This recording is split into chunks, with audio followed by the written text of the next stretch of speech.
Diretor-Geral Serviço Migração, Luiz Barreto Dehan, foi lo que hicas fronteira normal e a loron ruluresi ida, fulang março, o movimento ematamasai liusi fronteira aumenta macas.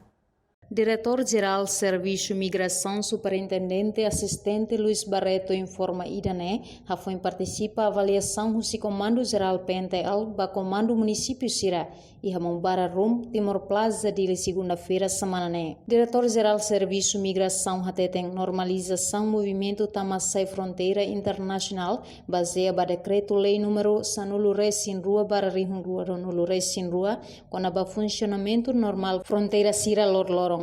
Antes ne governo autoriza lo que fronteira loron rua de cada semana, mas loron segunda-feira no quarta-feira. Sim, obrigado.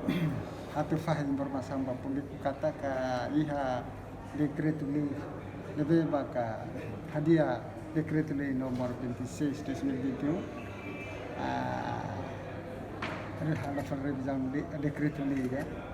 decreto lei nomor 12 2022 nebe maka hasai kata que a fronteira hala sobre a fronteira função da fronteira lo que normal fala fali lá nessa ulu segunda ou quarta-feira agora lo que normal lá foi na semana foto o 21 de março né ba oi mais se suri mais maka normal. Ita quando parte Timor-Leste atau hakat ba Indonesia maka tem que hasilai visa ia kaberi vaksin sertificado homo special test ne maka foi hakat ba suri parte tenia mak fona libre ba nebe mak hakat di Indonesia mai kona ba transport komersi mas tama normal filafali lá decidi hanya sauluk decidi quarta segunda mas ne full segunda até domingo lataka fronteira.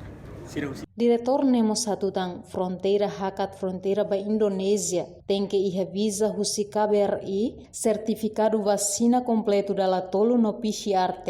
Entretanto, criteria husi Indonesia mai Timor-Leste precisa tamaho livre mai belori passaporte válido no mo certificado vacina niang completo dalla tolo.